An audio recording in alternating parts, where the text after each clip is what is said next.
Hello guys and welcome back to the channel. So on this glorious day, Palantir has passed $28 for the first time since 2021, and I know a lot of you are wondering, what is the stock price doing?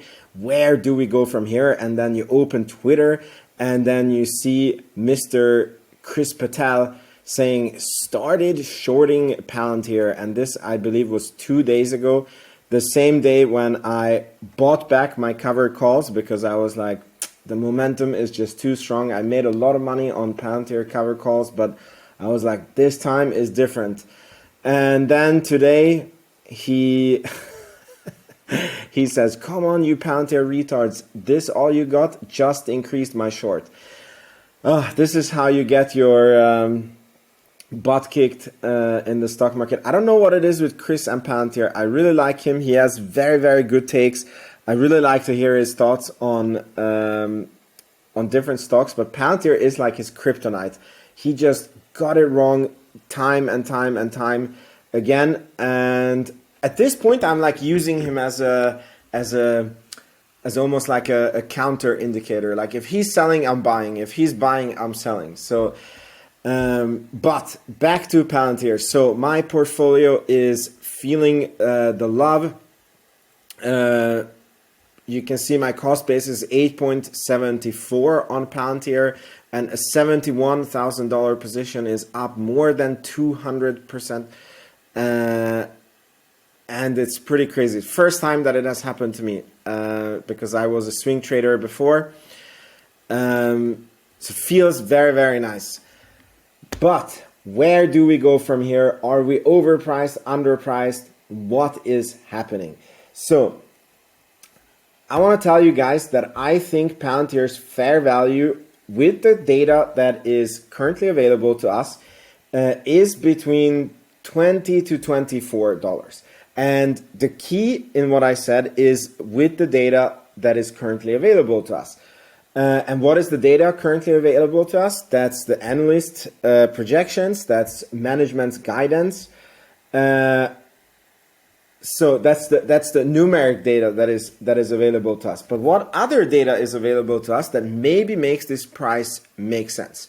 So we see that every week there is a new major contract announced. It's so many contracts being announced by Palantir that, to be honest, I'm kind of numb to it. Like I see Amit posting about it and I'm like, yeah, a new contract.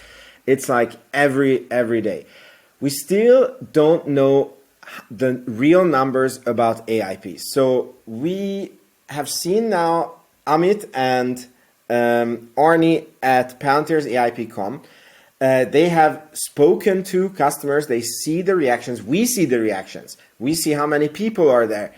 But we don't know how are those people converting. If they're converting, what are they buying? And if they're buying some, little teeny tiny packages, like with as the time goes, are they converting to, much higher sales? We don't have this data. And this earnings report might be the one that gives us this data, and it would significantly increase Palantir's valuation. It very much seems like the market is pricing in that Palantir is going to have a significant acceleration in their revenues. Their profits are already sky high. They're going to have very nice profit again. And this is all being priced in. So for you to make sense at buying at these levels, you have to believe that Palantir has a very, very significant acceleration of growth. If you don't believe that, don't touch this stock with a 10-foot pole. But for you who has had the stock, and you're like me, that you have had it for a very, very long time, you have a very low price average, is this a time to sell? Hell no. There's just so many catalysts coming up. So for example, we have the earnings where we finally maybe find out the numbers about AIP, possible catalyst. We still have the S&P 500 inclusion. The Fed is going to decrease interest rates. I think that there's a lot of NVIDIA investors where there is, there's this saying that the money is burning a hole in their pocket. So they're sitting on 3x, 4x. Some people are sitting on 10x gains, and they're like, okay, I need to take profit. What is the next logical step in this AI wave? And the next logical step is, you bought the hardware, you set up all these data centers, and now the companies need to make money. Now the software needs to start generating money. And that hasn't been there. And then when you look at, okay, like which company is it that is going to really benefit from the AI software revenue as opposed to hardware ramping up? You have big names like Microsoft, Google, Meta, Tesla. And then you have this like teeny tiny $60 billion company, Palantir. And I think that it's just the most obvious bet after these guys. So I think that there's going to be, if there isn't already, a lot of reshuffling of finances away from NVIDIA and into software companies like Palantir. So that is zero reason to sell your stock.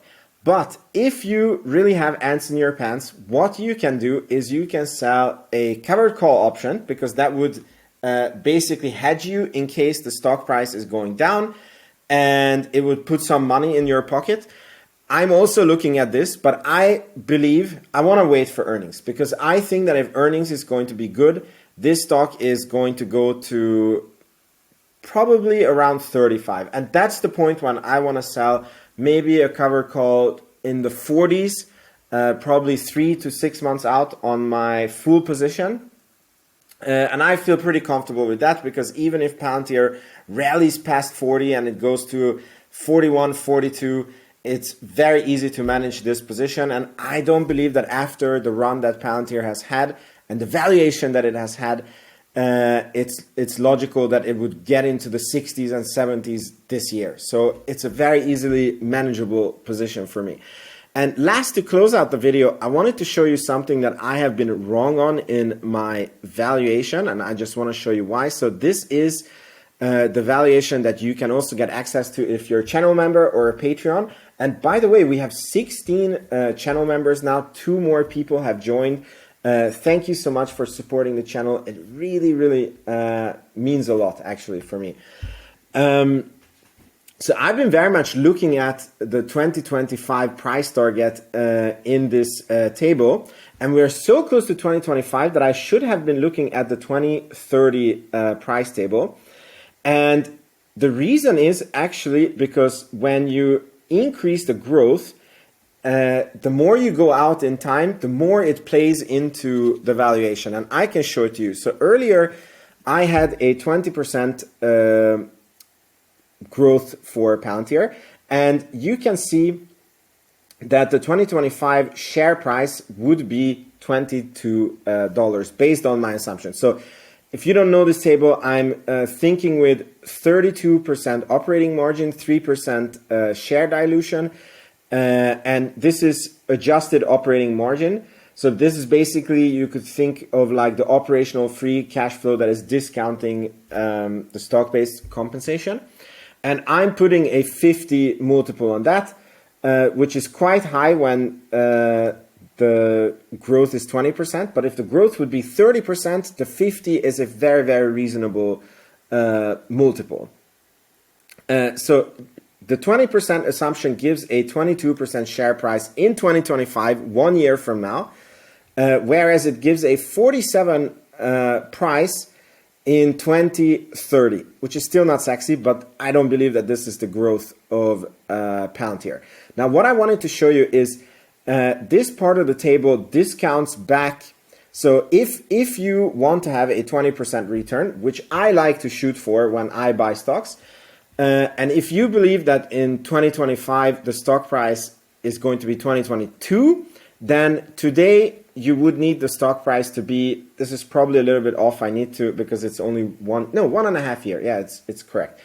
Then this is the price at which you should buy to get the yearly 20% return. And if you go out to 2030, then you can see that it's even lower.